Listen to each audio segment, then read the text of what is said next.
ठहरो मेरे भक्तों, कैलाश के शिखर से महादेव तुम्हें संबोधित करता है। आज मैं तुम्हें सफलता की गाथा नहीं सुनाऊंगा, किंतु जीवन की क्रूर वास्तविकता का दर्पण दिखाऊंगा।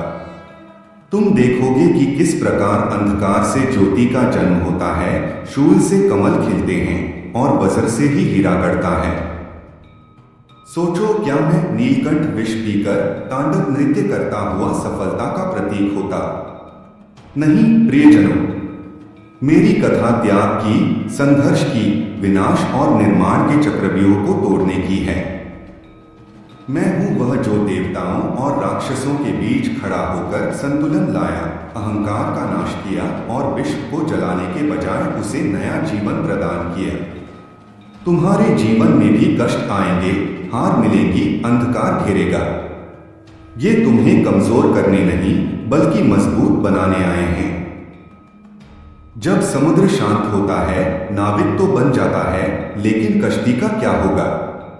उथल पुथल ही तो उसे निपुण बनाती है। देखो, हिमालय की चोटियां बर्फ से लदी हैं, किंतु वही बर्फ पवित्र गंगा और यमुना को जन्म देती है। जीवन की परीक्षाएं तुम्हारे भीतर का शिखर उजागर करेंगी।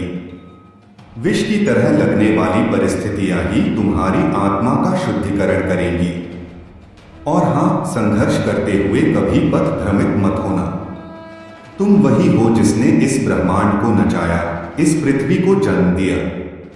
तुम्हारे भीतर अग्नि है, शक्ति है, सृजन की अनंत क्षमता है। अपनी इच्छा को बाण बनाओ, लक्ष्य को निशाना बनाओ और संदेह की डोर को तोड़कर धनुष चढ़ाओ। याद रखो, सफलता एक मंजिल नहीं है बल्कि यात्रा का लय है।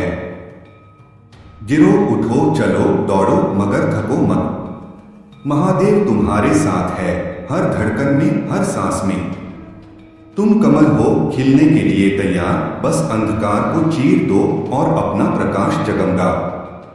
तो हे मेरे वीर योद्धाओं, हिम्मत मत हारो। मेरी डमरू की तार तुम्हारी गत को तेज करेगी, तांडव का नृत्य तुम्हें लय देगा।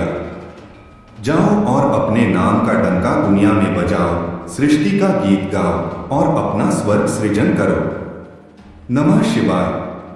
शामिल कहानियां: राजा नल और दमयंती की कथा, जहां विष पीकर राजा का स्वरूप बिगड़ गया, लेकिन वे परीक्षा में खरे उतरे और अंत में सफलता प्राप्त की।